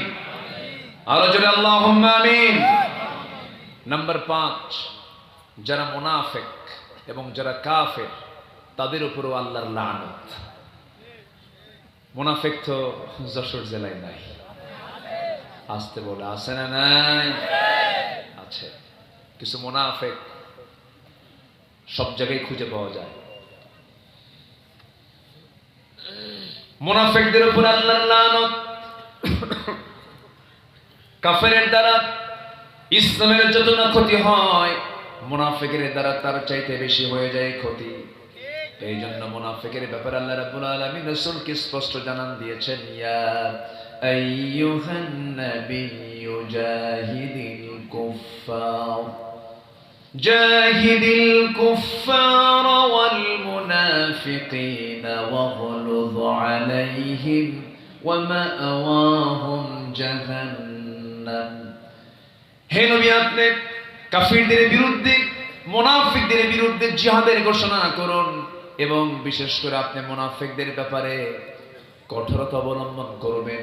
ওয়াগলুয আলাইহিম ওয়া মাআওয়াহুম জাহান্নাম, তাদের ঠিকানা হবে জাহান্নাম। রাসূলকে বেশি কষ্ট দিয়েছে কাফের মুশরিক, জালিম না মুনাফিকেরা? বলেন বলেন, কারা বেশি কষ্ট দিয়েছে? মুনাফিকেরা। নবীর পরিবার আগুন ধরিয়ে দিয়েছে, যুদ্ধ নিকটবর্তী করে দিয়েছে। মদিনার সেই বনু নাজির বনু কুরাইজার সঙ্গে প্যাঁচ লাগায় দিয়েছে। কুরাইশদের সঙ্গে যোগ সাজস করে যুদ্ধটাকে নিকটবর্তী করে দেওয়া হয়েছে। আমার নবী মদিনায় ছোট্ট শিশু ইসলাম তিনি সেখানে কায়েম করার জন্য ছোট্ট একটা নগর রাষ্ট্র গড়ে তুললেন। ইহুদিদের সঙ্গে একটা চুক্তিতে মিলিত হয়ে গেলেন। 1 বছরে যেতেই না যেতেই মুনাফিকদের যোগসাজশে মক্কা থেকে কুরাইশদেরকে টেনে আনা হলো। বদর নামক প্রান্তর পর্যন্ত তারা চলে এলো। এই সমস্ত দীর্ঘ যত প্রসেস গুলো করেছে, শয়তানি গুলো করেছে, সব হলো মুনাফিকের বাচ্চারা। আমার বন্ধুগণ, আমার নবীজি মুনাফিকদের ব্যাপারে আমার নবীজি নিজেও সজাগ থাকতে বলেছেন, সতর্ক থাকতে বলেছেন। তবে হ্যাঁ, আমার নবীর মধ্যে দয়া কম ছিল না, বেশি ছিল? বলেন, বেশি ছিল। ছোট্ট একটা ইতিহাস মনে পড়ে গেল। আমার নবীজির জীবদ্দশা এক মুনাফিকের ইন্তেকাল হলো, মৃত্যু হয়ে গেল।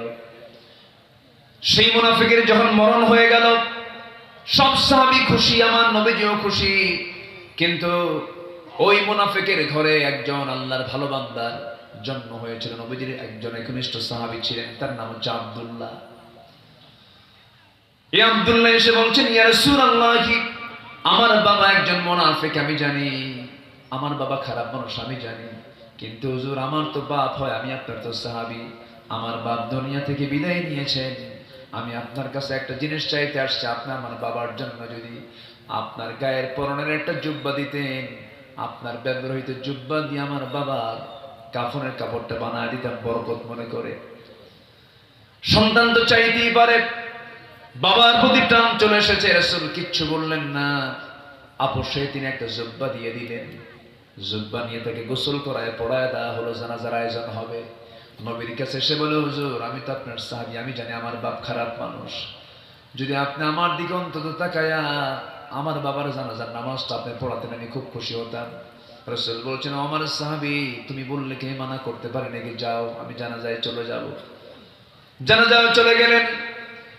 আমার নবীজি জানাজা শুরু করবেন, পিছন থেকে ওমরে ফারুক রাদিয়াল্লাহু মতো একজন সাহাবী নবীর পিছন থেকে জুব্বাটা আস্তে আস্তে করে টান মারে আর বলে, হুজুর আপনি কার জানাজা পড়ান, সে তো মুনাফিক। রাসূল বলছে, ওমর রে আমাকে বাধা দিও না, জানাজা পড়ায় যে আমার সাহাবীর বাপ তো। আমার নবীজি জানাজা সম্পূর্ণ করলেন। জানাজা সম্পূর্ণ হতে না হতেই আল্লাহর পক্ষ থেকে আয়াত নাজিল হলো, ইস্তাগফির লাহুম আও লা তাস্তাগফির লাহুম ইন তাস্তাগফির লাহুম 70 মাররাতান ফালান ইয়াগফিরাল্লাহু লাহুম। হে নবী, আপনি মুনাফিকদের জন্য আপনি ক্ষমা চান বা না চান, আপনি যদি 70 বারেরও বেশি বার যদি আপনি তাদের জন্য আপনি ক্ষমা চান, আপনি নবী হলে কি হবে, সেই দোয়া আমার দরবারে মঞ্জুর হবে না। তাহলে মুনাফিকদের জন্য নবী দোয়া করলো, সেই দোয়া কবুল করেন নাই তিনি কে? মুনাফিকদের উপরে রহমত না লানত? রহমত না লানত? লানত। আমার বন্ধুগণ, আমার নবীজির সংসারে আগুন ধরিয়ে দিয়েছিল মদিনার ঘটনা। আমার নবীজি সাহাবে কেরামকে নিয়ে একটা বড় অভিযানে বের হয়েছিলেন। সে অভিযানে আমার রাসূল তার স্ত্রী আম্মা জান আয়েশা সিদ্দিকাকে সঙ্গে করে তিনি রওনা দিয়েছিলেন। নবীজি ম্যাক্সিমাম জায়গায় একা যেতেন না, বউকে সাথে নিয়ে যেতেন, কারণ বউ হলো ঈমানের পাহারাদার। বউর সাথে থাকলে পরে ফিতনা থেকে বাঁচা যায়। নারী ফিতনা থেকে বাঁচার জন্য বউর সাথে থাকার দরকার আছে না নাই? এখানে আসতে কয়। নবীজির হজের সফরে বউ ছিল কি ছিল না? যুদ্ধের সফরে বউ ছিল কি ছিল না? নবীজি বউ ছাড়া চলতেন না, বউ নিয়ে চলা সুন্নাহ। বলি আলহামদুলিল্লাহ। অন্যের বউ না, কিন্তু নিজের বউ, এটা যেন মনে থাকে। আমি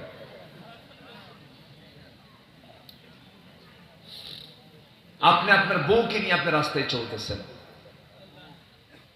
হঠাৎ করে যদি আপনার সামনে কোনো পরনারী পড়ে যায়, আর বউ উপস্থিত থাকাকালীন যদি আপনি অন্যের স্ত্রীর দিকে, যদি অন্য কোনো নারীর দিকে যদি আপনি 29 সেকেন্ড চায় থাকেন, আর এই দৃশ্য যদি আপনার স্ত্রীর চোখে ধরা পড়ে, একবার যদি ধরা পড়ে যে আপনি চেয়েছিলেন, নেক নজরে, কিচ্ছু কবে না, বাইরে কিছু কবে না, শুধু বাড়ির মধ্যে ঢুকবেন, ঢুকে শুধু ডাক দিবেন, সুইটি, থৌ তোমার সুইটি। কি ঠিক কি না? এই জন্য বউ পাশে থাকলে বিপদ না নিরাপদ? দেখেন অনেকে বিপদ কইছে। কি বউ পাশে থাকলে সবসময়ের জন্য নিরাপদ না বিপদ? নিরাপদ। ইমানটা সেফ থাকবে, হাসুর ফুসুর করতে পারবেন না, এদিক সেদিক তাকাতে পারবেন না। আমার নবীজি আম্মা জান আয়েশা সিদ্দিকা রাদিয়াল্লাহু আনহাকে সাথে করে নিয়ে চলে গেছেন। জিহাদের সফরে বের হয়েছেন, অভিযানে বের হয়েছেন। অভিযান থেকে তিনি ফিরে আসার পথে সাহাবে কেরামকে তিনি এক জায়গায় করে বলেন, চলো আমরা এখন মদিনার দিকে রওনা দিই। মদিনার দিকে রওনা দিলে হঠাৎ করে যদি কেউ বাদ পড়ে যায়, রাস্তায় সফরে যদি কেউ পিছে পড়ে যায়, সাফওয়ান তোমার দায়িত্ব হলো পিছে পড়ে যাওয়া লোকগুলোকে তুমি জড়ো করে একসঙ্গে মদিনায় পৌঁছায় দিও। একজনকে দায়িত্ব দিয়েছেন। কেউ বাদ পড়েনি। বাদ পড়েছে একদম এমন মানুষ যিনি হচ্ছেন আমার নবীজির স্ত্রী আম্মা জান আয়েশা সিদ্দিকা রাদিয়াল্লাহু তাআলা। কেমন করে বাদ পড়লেন? মাঝপথে হঠাৎ করে হাজতের চাপ আসলো। প্রকৃতির ডাকে সাড়া দেওয়ার জন্য আম্মা জান আয়েশা করলেন কি, উটের উপরে হাওদা ছিল, পালকি ছিল, সেই পালকিটা নামাতে বললেন। পালকি নামানো হলো। সে পালকি থেকে তিনি নেমে বের হয়ে আড়ালে চলে গেলেন। শৌচকার্য কমপ্লিট করে তিনি এসে দেখেন কেউ নাই, সব চলে গেছে। এইদিকে যে দায়িত্বপ্রাপ্ত সাহাবী ছিলেন আম্মাজান আয়েশাকে দেখার জন্য, উনি ভেবেছেন মনে হয় আম্মাজান আয়েশা ওই পালকির মধ্যেই আছেন। উনি এত চিকন ছিলেন যে পালকিতে থাকলেও যে ওজন, না থাকলেও সে ওজন। কি কথা কি বোঝা গেল? কি কথা? মাঝখান দিয়ে একজন মানুষই বাদ পড়ে গেছে। ফাঁকা পালকি, উটের পিঠে সব চলে গেছে। আম্মাজান আয়েশা দেখে এসে দেখেন কেউ নাই। তিনি কি করলেন? আস্তে করে একটা গাছের নিচে চাদর মুড়ি দিয়ে বসে গেলেন। সেই সময় পর্দার আয়াত নাজিল হয়ে গেছে। চুপ করে বসে আছেন। দায়িত্বপ্রাপ্ত সাহাবী দূর থেকে দেখতেছেন কে যেন বসা। দেখতে চিনতে পারলেন না, কাছাকাছি আসলেন, চিনতে পারলেন, অনুমান করে বলেন, আপনি আম্মাজান আয়েশা সিদ্দিকা? হ্যাঁ, আমি আয়েশা। কোনো চিন্তা করবেন না আম্মাজান, আপনি হচ্ছেন উম্মাহাতুল মুমিনিন, উম্মুল মুমিনিন। কোনো চিন্তা নাই। সকল সম্মান মর্যাদার দিক লক্ষ্য রেখে আপনাকে নিরাপদে মদিনায় নবীর ঘরে পৌঁছায় দেওয়া হবে। সাফওয়ান দায়িত্ব নিলেন, ঘোড়ার পিঠে চড়ালেন, নিরাপদে তিনি সেই জায়গা থেকে মদিনা পর্যন্ত পৌঁছায় দিলেন। নবীর ঘরে তিনি চলে গেলেন। পরের দিন সকালবেলা টক টপ টক হয়ে গেছে, গোটা মদিনার সবার মুখে মুখে হয়ে গেছে। মুনাফিকরা মিডিয়াতে ফলো আপ করেছে। তোমরা কি জানো গত রাত্রিতে আয়েশা সাফওয়ান নামে একজন পরপুরুষের সঙ্গে একই ঘোড়ার পিঠে গোটা রাত ভ্রমণ করেছে। আয়েশা তার সতীত্ব নষ্ট করে ফেলেছে। আয়েশা চরিত্রহীনা হয়ে গেছে। নবীর কাছে যখন সংবাদটা চলে গেছে, আমার নবীজির মনটা খারাপ হয়ে গেল। আমার নবীজি চিন্তায় পড়ে গেলেন। শুধু ঘরের মধ্যে ঢুকে বলছেন, আয়েশা কি যেন কথা আমার কানকে ভারী করে দিয়েছে। আয়েশা, আমি তোমাকে অস্বীকার করি না, আমি তোমাকে অবিশ্বাস করি না, তবে হ্যাঁ, আমার মন বলছে এই সময় এই মুহূর্তে তোমার আমার ঘরে না থেকে তোমার বাবার ঘরে থাকাটাই উত্তম। তুমি তোমার বাবার ঘরে চলে যাও। স্বামীর মুখ থেকে এমন জাতীয় কথা কোনো স্ত্রীর কানে যখন আসে, দুনিয়াটা ছোট্ট হয়ে যায়। আম্মাজান আয়েশার মধ্যে অস্থিরতা সৃষ্টি হয়ে গেল। নবীজির মধ্যে অশান্তি তৈরি হয়ে গেল। এই যে পরিবারের মধ্যে কলহ সৃষ্টি করে দিল, এই যে একটা বিভাজন সৃষ্টি করে দিল, এই যে একটা ফিতনা সৃষ্টি করে দিল, এর পিছনে মূল কুচক্রান্ত করেছে কাফের মুশরিকরা, মুনাফিক। বলেন কারা কারা? বলেন। ওই মুনাফিকগুলো নবীর পিছনে নামাজও পড়েছে, নবীর পিছনে ইক্তেদা করেছে, নবীর বয়ান শুনে চোখের পানি ফেলে ফেলে কেঁদেছে। আমার দেশে বহু নামাজি আছে, সুদও খায়, নামাজও পড়ে।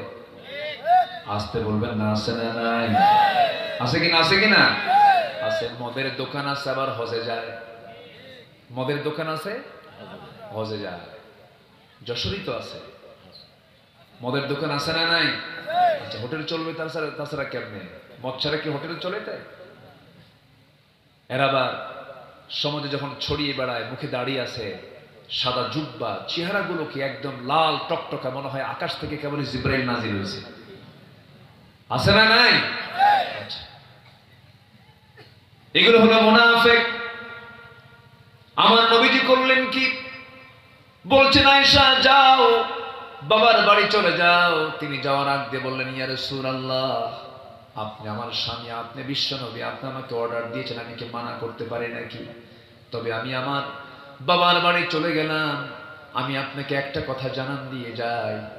ইয়া রাসূলুল্লাহ, আল্লাহর কসম করে বলি, আমাদের বিয়ের পয়গাম কিন্তু, আমার বিয়ের পয়গাম কিন্তু দুনিয়ার কেউ আপনার কাছে নিয়ে যায় নাই। আমার বিয়ের মূল ঘটক হচ্ছেন আরশের মালিক আল্লাহ তাআলা।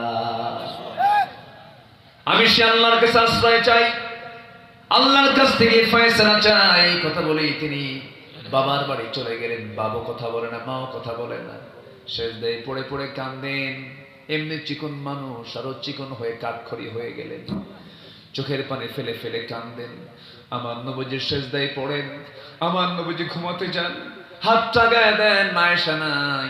নবীজির বুকটা খান খান হতে থাকে, হারে কি কষ্ট যেন আমার আয়েশা করছে। নবীজির কষ্টে বালিশ ভিজে যায়, ওইদিকে আম্মাজান আয়েশার কষ্টে যায় নামাজ ভিজে যায়, আর মুনাফিকরা হাসে। কি ঠিক কিনা? এই আছে না এরকম মুনাফিক? আছে না নাই বলেন তো? আল্লামা সাইদির ফাঁসির রায় দেয়, মুনাফিকরা মিষ্টি খায়। তোরা যারা ধর্ষণের সেঞ্চুরি করে যারা মিষ্টি বিতরণ করেছিস, তালিকা হবে, অবশ্যই তালিকা হতে হবে। ওরা তালিকা করেছে আমাদের, আমরা তালিকা করবো না নাস্তিকদের? আমরা তালিকা করব না? পর্যায়ক্রমে আসবে, জোরে বলি ইনশাআল্লাহ। এই জমিন নাস্তিকদের জন্য নয়, এই জমিন কুলাঙ্গারদের জন্য নয়। আমার নবীজি মুনাফিকদের দ্বারা আক্রান্ত হলেন। সেই মুনাফিক আজকের সমাজে আছে না নাই বলেন তো? আম্মা জান আয়েশা বলেন, আল্লাহ তাআলা আমাকে 9টি কারণে শ্রেষ্ঠত্ব দান করেছেন। এর মধ্যে 1 নম্বর কারণ হচ্ছে আমি একমাত্র কুমারী স্ত্রী আমার নবীর জীবনে, আলহামদুলিল্লাহ। নাম্বার 2, 9 বছরের বিয়ে হয়েছে আমার, 13 বছরের বধূ হয়ে নবীর ঘরে পদার্পণ করেছি। আমি জিব্রাইলকে আমি আয়েশা নিজের চোখে দেখেছি। আমি নবীজির বিছানায় একের সঙ্গে শোয়া অবস্থায় ওহী নাজিল হতে দেখেছি। আমার নবীজি আমার ব্যাপারে বলেছেন, আমার আয়েশা হচ্ছে আমার স্ত্রীদের মধ্যে শ্রেষ্ঠ স্ত্রী। আল্লাহু আকবার। আমি আয়েশা, আমার শানে আল্লাহ তাআলা একাধিক আয়াত নাজিল করেছেন। আম্মা জান আয়েশা বলেন, আমি নিজেকে ধন্য মনে করি, রাসূল যখন ইন্তেকাল করবেন কোন স্ত্রীর ঘরকে তিনি চুজ করেননি, আমার ঘরকে তিনি চুজ করেছেন। আমার ঘরে ঢুকলেন, বললেন, আয়েশা উরুটা বিছায়া দাও, বালিশ দিও না, তোমার উরুতে মাথা রেখে আমি একটু ঘুমাতে চাই। আমি আমার উরুটা বিছায়া দিয়েছি। নবীজি আমার উরুতে শুয়ে পড়লেন, মাথায় পানি ঢেলে দিলাম। ওইদিকে আজান দিয়েছেন বেলাল। নবীজি আজান শোনা মাত্রই চির অভ্যাস, তার আগের মতো অভ্যাসের মতো তিনি চট করে দাঁড়ায় যাচ্ছিলেন। ঘুমন্ত অবস্থা থেকে, শুয়ে থাকা অবস্থা থেকে বসলেন। বসে যখন তিনি দাঁড়াতে নিলেন, মাথার চক্কর দিয়ে পড়তে লাগলেন। আম্মা জান আয়েশা তাকে ধরে ফেলে বলছেন, ইয়া রাসূলুল্লাহ, শারীরিক কন্ডিশন ভালো না, আপনি জামাতে নামাজ পড়তে পারবেন না। রাসূল বলছেন, আয়েশা রে, মনে হয় তাই মনে হচ্ছে। তোমার আব্বু আমার আবু বকরকে ডাক দিয়ে বলো আমার মুসল্লায় যেন সে আমার দায়িত্বটা পালন করে নেয়। নবীজি বুঝায় দিলেন, আমার পরবর্তী দায়িত্বটা আমার আবু বকর পেয়ে যাবে। যেরকম আল্লাহু আকবার। নামাজের দায়িত্ব যে পাবে সে রাষ্ট্রের দায়িত্ব পাবে। আল্লাহু আকবার বলেন। নামাজ এবং রাষ্ট্র চালাবে 2 জন ব্যক্তি না, একজন ব্যক্তি চালাবে। নবীজি ইঙ্গিত দিলেন। সাহাবায়ে কেরাম অপেক্ষা করতে করতে যখন নবী গেলেন না ভিতরে, নবীর মুসল্লায় যখন আবু বকর দাঁড়িয়ে গেছেন, সাহাবায়ে কেরামদের মধ্যে হাউমাউ কান্না শুরু হয়ে গেছে। সাহাবায়ে কেরাম সব চিৎকার করে কান্দে আর মনে মনে চিন্তা করে, হারে নবীর পিছনে বুঝি নামাজ আর কিসমতে জুটবে না। নামাজ শুরু হয়ে গেল। আমার নবীজি বলছেন, আয়েশা আমাকে একটু জানালার কাছে নিয়ে যাও। জানালার কাছে নিয়ে যাওয়া হলো। নবীজি জানালার কাছে দাঁড়ায় আছেন। সাহাবীরা নামাজ ধরে শুরু করেছেন, নামাজ পড়তেছেন। আমার নবীজির চক্ষু বেয়ে বেয়ে টপ টপ করে পানি পড়ছে। আম্মা জান আয়েশা বলছেন, ইয়া রাসূলুল্লাহ, আপনার সাহাবী নামাজ পড়ে আপনি কাঁদেন কেন? নবীজি বলছেন, আয়েশা রে, মানুষ কাঁদে 2 কারণে, একটা চরম দুঃখে, একটা চরম আনন্দে। আমার যে চোখের পানি দেখতে পাচ্ছ, এই চোখের পানি আমার দুঃখের নয়, এই চোখের পানিটা আমার চরম আনন্দের চোখের পানি রে। আমার নবীজি কাঁদতে কাঁদতে কাঁদতে বেকারার হয়ে যাচ্ছেন। এরপরে বলছেন, আয়েশা তুমি কি জানো, এই যে জামাতে নামাজ আদায় করতেছে আমার সাহাবীরা, এই নামাজ আজকে রাষ্ট্রীয় পর্যায়ে কায়েম হয়ে গেছে। এই নামাজ পড়তে নিয়ে কাফেররা আমার উটের নারী বুড়ি আমার পিঠে চাপায়া দিয়েছিল। এই নামাজ কায়েমের সংগ্রাম করতে গিয়া উহুদের ময়দানে আমার দাঁত দুটো ভেঙে দিয়েছিল। আয়েশা দেখো আমার দাঁত নাই। এই নামাজ কায়েমের সংগ্রাম করতে গিয়া খন্দকের প্রান্তরে কোদাল মারতে মারতে আমার কোমরটা কুঁজো হয়ে গেছে। ওরে আয়েশা দেখো না, আমি খারাপ হয়ে দাঁড়াতে পারি না। সেই নামাজ কায়েমের জন্য আমার কোমর গেল, দাঁত গেল, আমার দেশ ছাড়তে হলো, আমার জন্মস্থান ছাড়তে হলো। সেই নামাজ আজকে রাষ্ট্রীয় পর্যায়ে কায়েম হয়েছে। এই চরম আনন্দের কারণে আমি আমার চোখ থেকে পানি বের করে ফেলেছি। ওরে আয়েশা, মনে হয় বাঁচবো না, দুনিয়া থেকে বিদায় নিয়ে নেব। দেখো তো আমার মুখটা কেমন যেন দুর্গন্ধযুক্ত মনে হচ্ছে, মুখে কেমন যেন গন্ধ গন্ধ লাগে, একটা মেসক এনে দাও তো। আম্মা জান আয়েশা বলেন, নিজেকে ধন্য মনে করি, রাসূল তার জীবনের শেষ খাবার খেয়েছেন। আমি আয়েশা আমার মুখের লালা মেসক নিয়ে যখন নবীর হাতে দেব, আমি মেসকটাকে চাবায় চাবায় নরম করে দিলাম। জিহবার আগায় কিছু লেগে থাকে থুতু, আমার নবী আমার দিকে তাকায় তাকায় চুষে চুষে সমস্ত থুতুগুলো চুষে চুষে পান করছেন।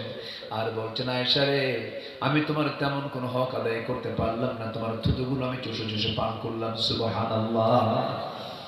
আম্মা জান আয়েশা বলেন, আমি নিজেকে ধন্য মনে করি, নবীজি তার জীবনের শেষ খাবার খেয়েছেন আমি আয়েশা আমার মুখের লালা। রাসূল যখন মারা যাবেন আমি নিজেকে ধন্য মনে করি, রাসূল আমার পাশে বসেছিলেন, আমার পাশে শুয়েছিলেন। সর্বশেষ কথা আমার সঙ্গে হয়েছে, আমাকে সর্বশেষ রাসূল কথা বলে জানিয়ে দিয়েছেন, আয়েশা আমার উম্মতকে জানায় দিবা 5 ওয়াক্ত নামাজ যেন আমার উম্মতরা না ছেড়ে দেয়।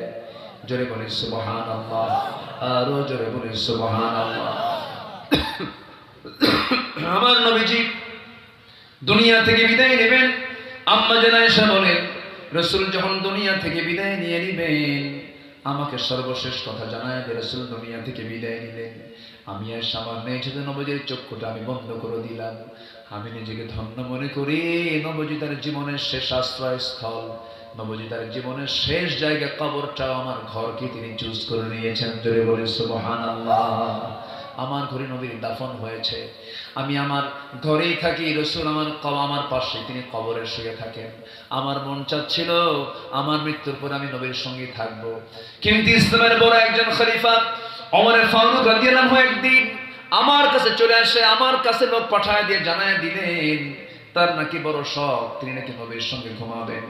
এত বড় একজন মহান ব্যক্তি আমার কাছে এমন প্রস্তাব পাঠালে আমি কি মানা করতে পারি নাকি? আমি আমার প্রিয় জায়গা, আমি আমার প্রিয় স্থানটা আরেকজন দ্বীনের একজন বড় মুজাহিদের জন্য আমি তাকে ওয়াকফ করে দিয়েছি। জোরে বলুন সুবহানাল্লাহ। নবীর পাশে শুয়ে আছেন দুজন সাহাবী, আবু বকর এবং ওমর রাদিয়াল্লাহু আনহুমা। কিন্তু জায়গাটা ছিল কোন মহিলার বলেন? কার বলেন? কার? আম্মা জান আয়েশার ছিল। আমার ভাইয়েরা, এই কথাগুলো বলার পেছনে ডালে ডালে চলে গিয়েছিলাম। মূল বিষয়টা হলো এই যে এত বড় বিশাল বড় একটা ফাটল সৃষ্টি করে দিয়েছিল নবীর পরিবারের মধ্যে। তারপর সাহাবায়ে কেরামদের মধ্যে যুদ্ধের ময়দানে বিভিন্ন প্যাঁচ লাগায় দিয়েছে। যুগে যুগে সবচেয়ে বেশি ডিস্টার্ব মুসলমানদের জন্য যারা করেছে তারা হলো মুনাফিক। সেই মুনাফিকের অনিষ্ট থেকে আমাদের বাঁচার দরকার আছে না নাই? সেই মুনাফিকদের ব্যাপারে আল্লাহর রহমত না লানত? আল্লাহ রাব্বুল আলামিন বলেন وعد الله المنافقين والمنافقات والكفار نار جهنم خالدين فيها هي حسبهم ولعنهم الله ولهم عذاب মুকিম। জোরে বলুন আল্লাহু আকবার। সূরা তাওবা 68 নম্বর আয়াত। আল্লাহ রাব্বুল আলামিন বলেছেন যারা মুনাফিকি করবে, যারা কুফরি করবে, যারা কাফের হবে, আমি আল্লাহ আমার ওয়াদা হলো তারা জাহান্নামে যাবে এবং তাদের উপর আমি আল্লাহ আমার লানত। জোরে বলুন সুবহানাল্লাহ। আমার ভাইয়েরা, আমার বন্ধুগণ, আমার আল্লাহ তাআলা যেখানে যা দরকার তাই বলেছেন, যার পানিশমেন্ট যা হওয়া দরকার তাই উপযুক্ত করে জানিয়ে দিয়েছেন। মুনাফিকদের কাতারে আমার যাওয়া যাবে না, কাফিরদের কাতারে যাওয়া যাবে না, ফাসিকদের কাতারে যাওয়া যাবে না, জালিমদের কাতারে যাওয়া যাবে না। আমাকে যেতে হবে হলো মুমিনদের কাতারে। কাদের কাতারে? যদি বলি ইনশাআল্লাহ। সবাই কি নামাজ পড়তে রাজি আছেন? কয় ওয়াক্ত নামাজ? যদি বলি ইয়া আল্লাহ, আরো জোরে ইয়া আল্লাহ। আমাদেরকে 5 ওয়াক্ত সালাত আদায় করার তৌফিক তুমি আল্লাহ দিয়ে দাও। জোরে বলি আমিন, আরো জোরে আমিন, আরো জোরে আমিন। আমিও ছুটি নেব, আমি চলে যাচ্ছি, আমিও যাবো। আমার আগামীকালকে মাহফিল বেশি দূরে না, দিনের বেলা মাহফিল আছে দিনাজপুরে, বেশি দূরে না। কি কথা কি বুঝতেছেন আপনারা? হ্যাঁ, আমি শেষ করে দেব। যে যেখানে আছেন বসে পড়ুন। উঠতেছেন কেন? প্রচন্ড বুকে ব্যথা হচ্ছে, কাশি ঠেলা। একটু দোয়া করবেন না আমার জন্য সবাই? ইনশাআল্লাহ। আমার জন্য দোয়া করবেন না? আমি আপনার জন্য দোয়া করি আল্লাহ যেন আমাদেরকে সবাইকে সুস্থ রাখেন, নিরাপদে রাখেন, শত্রুমুক্ত রাখেন।